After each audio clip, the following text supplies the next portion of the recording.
Podcast Asyik with Ormawa, edisi DPM. Assalamualaikum warahmatullahi wabarakatuh. Halo semuanya, selamat datang di Poshima, Podcast Asyik with Ormawa. Sebelumnya kenalin, aku Luciania Gata, mahasiswa matematika angkatan 2021 di BEM sebagai staf magang di Dinas FSDM.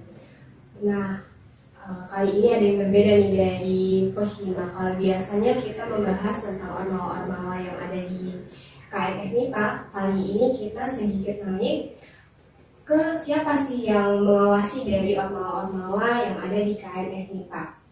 Nah, kita udah kedatangan narasumber perwakilan dari DPM. Ada Kak Atul dan Bang Ananta. Nah, teman-teman Camawa mungkin masih penasaran gitu ya, siapa sih mereka berdua ini? Boleh nih kakak untuk memperkenalkan dirinya ke teman-teman Camawa. Siapa namanya, jabatannya di DPM. Boleh kak?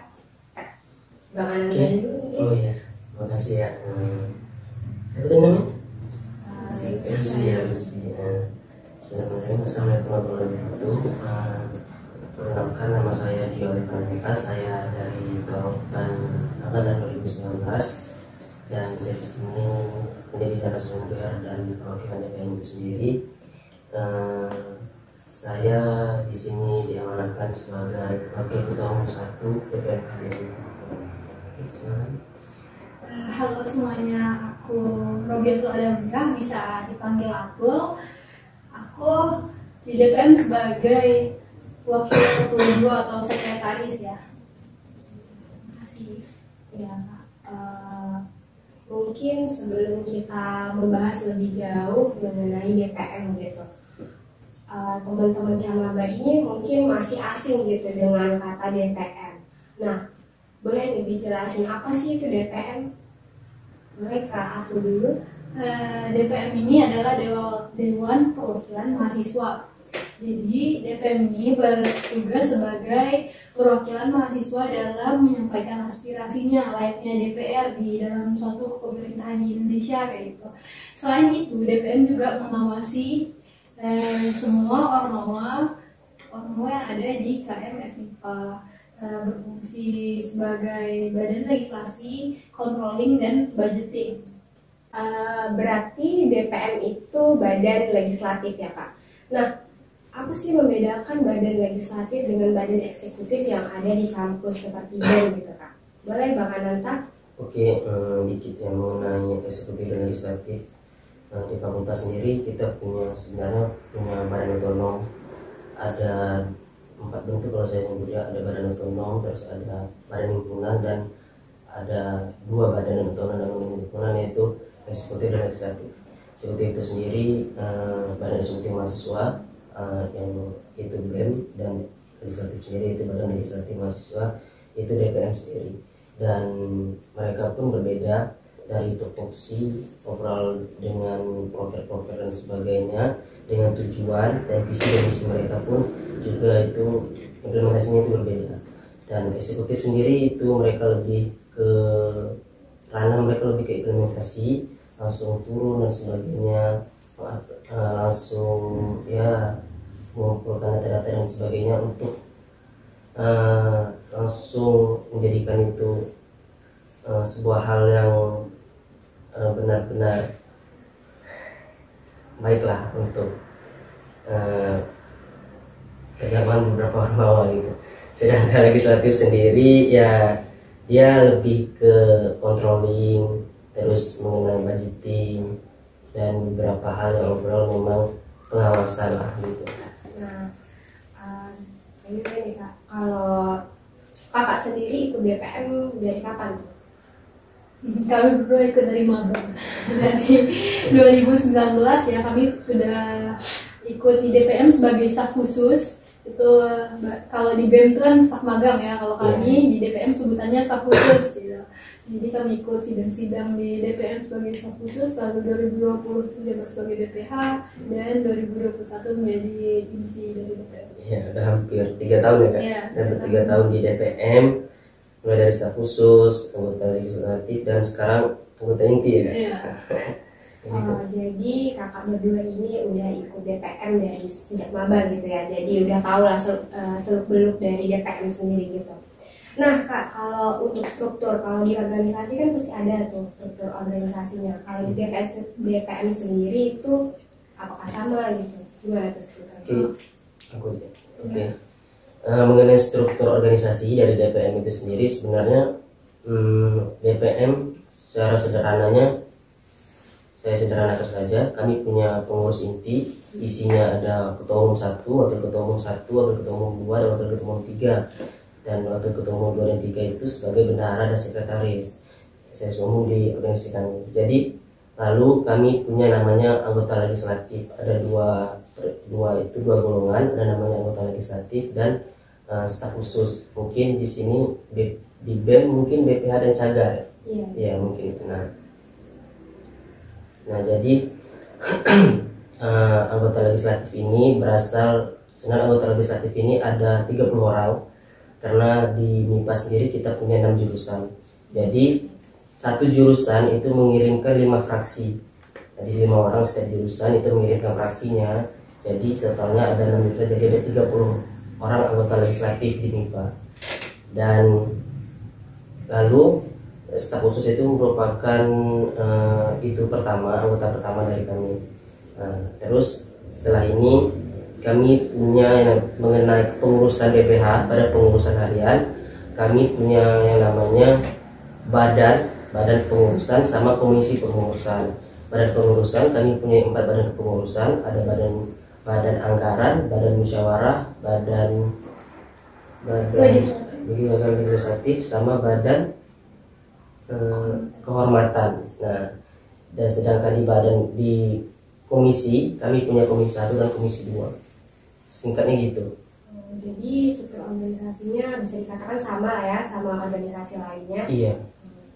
Nah untuk program unggulan dari DPM bisa di-sharing kak? Apa program unggulan?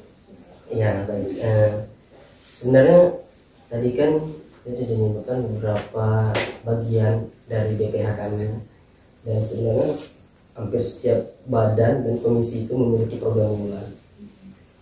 Jadi saya sebutkan aja ada 6 program unggulan dari DPM kami MIPA itu sendiri. Yang pertama ada Pekan Aspirasi KM MIPA yang dilaksanakan oleh Komisi 1 dari kami untuk merangkum aspirasi seluruh mahasiswa MIPA. Lalu ada verifikasi BO, itu dilakukan oleh Komisi 2. Verifikasi BO itu sebagai verifikasi untuk badan otonom yang ada di MIPA. Lalu ada Apple itu merupakan dari Bakor. Bakor itu sebenarnya seperti PPSDM kami gitu. Jadi dia itu mengurus ke internal kami. Jadi Apple ini bentuk sebuah apresiasi kepada anggota kami setiap 1 bulan sekali. Jadi lalu ada legislative lecture itu yang dilakukan oleh Balek ya, untuk memaparkan tentang legislatif lah di MIPA gitu.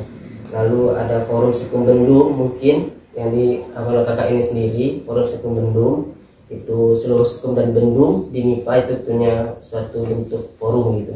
Dan yang terakhir kami tahun ini punya program mulai yaitu kunjungan kerja ke DPRD OI Oganile yang nanti akan kami laksanakan di akhir tahun. Mungkin itu aja kalau program. Jadi program unggulannya ada 6 tadi ya kak? Iya kak.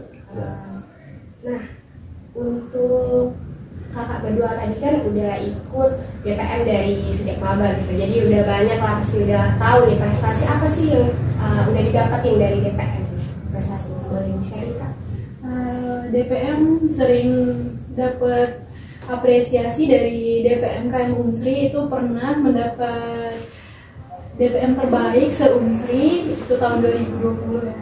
Wah, jadi prestasinya udah menjadi DPM terbaik ya kak? Iya. 2020 ya. 2020. Nah untuk Camaba nih, benefit kalau Camaba ikut gabung di DPM, bisa di-sharing apa yang akan didapatin Camaba kalau gabung di DPM. Boleh kak Bang Ananta? Aku. Ya. Oke. Benefit sendiri kenapa harus masuk DPM? Sebenarnya Kami menyediakan wadah bagi adik-adik maba sekalian untuk bagaimana berkembang dalam proses di legislatif itu sendiri. Banyak beberapa hal mengenai pengawasan sebagainya yang akan kami ajarkan dan akan kami lakukan untuk adik-adik sekalian. Intinya dimanapun tempatnya, pilihlah bentuk wadah yang baik untuk kalian berproses gitu. Mungkin Kak ada tambahkan? Di DPM ini kita bekerja sebagai badan pengawas ya, jadi kita harus mengawasi kerja dari ormawa yang ada di KMF MIPA. Itu terlihat seperti pekerjaan yang serius ya, tapi di DPM sendiri itu kita mengerjakannya dengan santai gitu. Kita masih sering-sering ketawa kok di dalam setiap rapat kayak gitu. Yang penting hasil yang kita dapatkan itu serius gitu. Santai tapi tetap serius.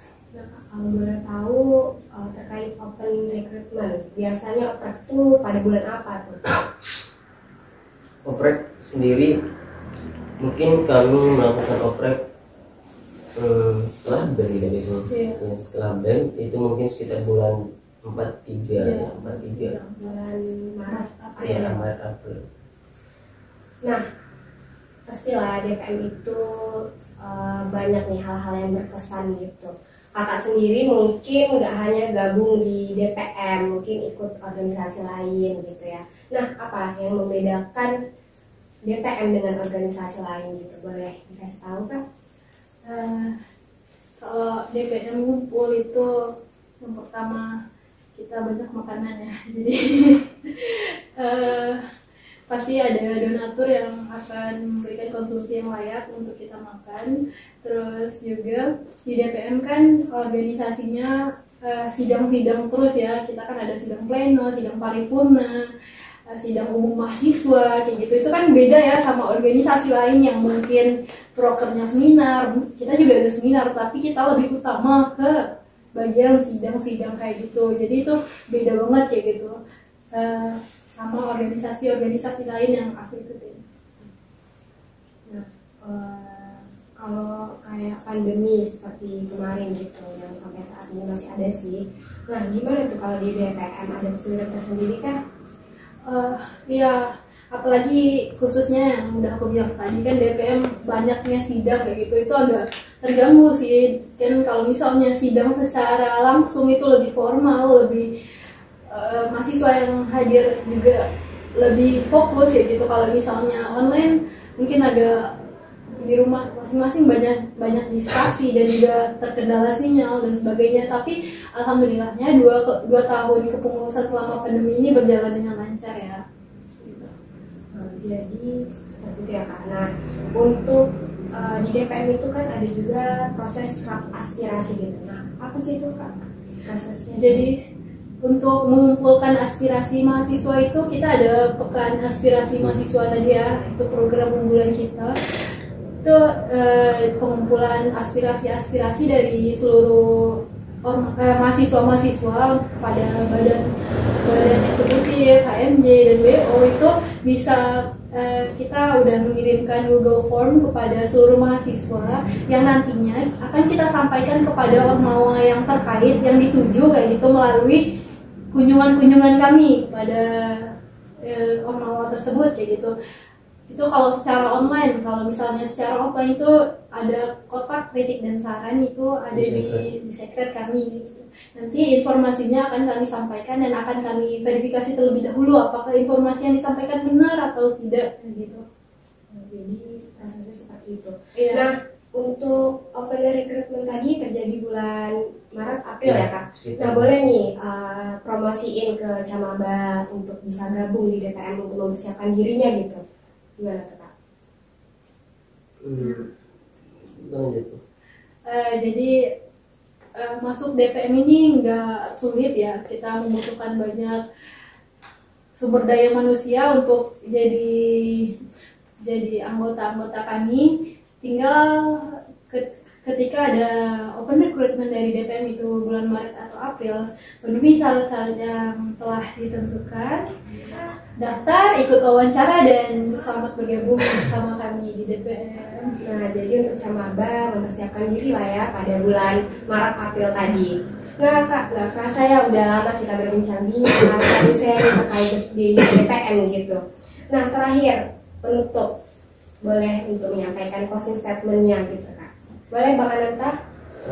Mungkin Kak Atul ntar aku tutup. Oke, baiklah kepada mahasiswa baru ya.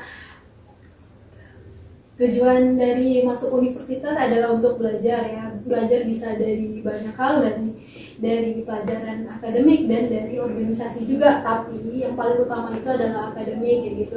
Jangan sampai karena organisasi kalian menyampingkan akademik kayak gitu. Tetap akademik yang pertama dan organisasi juga bisa gitu setelah akademik.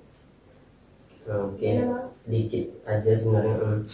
Overall yang dikatakan Kak Atul itu udah hampir semuanya baik, dan mengenai berorganisasi sendiri, intinya pilihlah wadah yang tepat untuk berorganisasi itu, dan jika sudah berada dalam suatu organisasi itu lakukan yang terbaik, dan jangan sampai jadi sampah lah dan berlalu di organisasi itu jika udah masuk tidak bersemangat dan sebagainya. Dan buat hidup organisasi itu, apapun organisasinya, organisasi itu merupakan tempat untuk berproses, dan di sanalah dapat kalian nanti mendapatkan berbagai hal-hal baik yang mungkin akan bermanfaat untuk mereka semua nanti di masa yang akan datang. Kemudian yang legislatif ada DPM, mungkin kayak eksekutif, mungkin ada BEM, dan mungkin bisa aktif di HMJ masing-masing, dan juga bisa aktif di berbagai BO yang ada di MIPA itu sendiri. Kalau UKM juga bisa ya? Iya, UKM juga ada. Ya, mungkin itu aja. Semangat buat adik-adik maba yang lainnya. Nah itu tadi closing statement dari Bang Ananta dengan Kak Atul nih.